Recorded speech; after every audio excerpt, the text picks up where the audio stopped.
Ma'asyiral muslimin wal muslimat, pemirsa yang berbahagia rahimani wa rahimakumullah. Dalam Al-Qur'an Allah Subhanahu wa taala menyebutkan ud'uuhum biabaihim. Panggillah mereka dengan nama bapak-bapak mereka. Dan juga dalam sebuah hadis Nabi menyebutkan di antara dosa ialah seseorang itu yang menasabkan dirinya kepada yang bukan ayahnya sendiri, ayah kandungnya. Maka dari dalil yang kita bacakan tadi Al-Qur'an maupun hadis, ini menunjukkan bahwa haram hukumnya seseorang itu menisbatkan atau menasabkan dirinya yang bukan kepada ayahnya. Maka tidak boleh. Begitu juga tak boleh kita juga menasabkan seorang anak kepada diri kita. Karena kita bukan ayahnya, bukan dari benih kita. Maka oleh sebab itu kalau mengatakan dia anak siapa, kembalikan kepada ayahnya.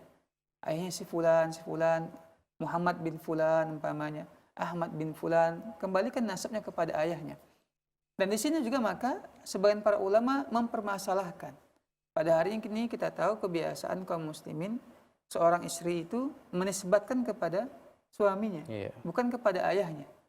Umpamanya kalau seandainya suaminya bernama Ahmad, istrinya bernama Zainab, maka dipanggil Zainab Ahmad.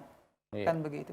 Maka yang beginian juga ketika dinasabkan kepada suaminya, tidak dibolehkan dalam agama kita. Seharusnya bagaimana? Dia dinasabkan kepada bapaknya, laki-laki maupun perempuan. Nah ini penting sekali kita bahas dan kita ketahui, sehingga kita tidak boleh sembarangan.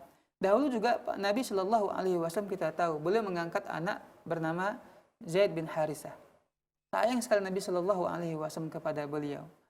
Nah sampai-sampai beliau menasabkan nama beliau kepada Zaid bin Harisah, Zaid bin Muhammad. Orang sudah kenal tuh pada waktu itu orang-orang Quraisy. Hingga turunlah ayat dan perintah tidak boleh seperti itu. Akhirnya Nabi Shallallahu Alaihi Wasallam kembali menasabkan Zaid bin Harisah kepada ayahnya. Ini ya harus yang kita patuhi dan kita taati ketentuan dalam agama kita. Karena ketika kita menisbatkan seorang anak kepada nama kita, seakan-akan kita itu mohon maaf ya bercocok tanam kepada mamanya atau kepada ibunya. Kan tidak boleh, ya haram hukumnya. Karena ini benih dia dari bapak kandung dia, bukan dari kita. Wallahu ta'ala a'lam.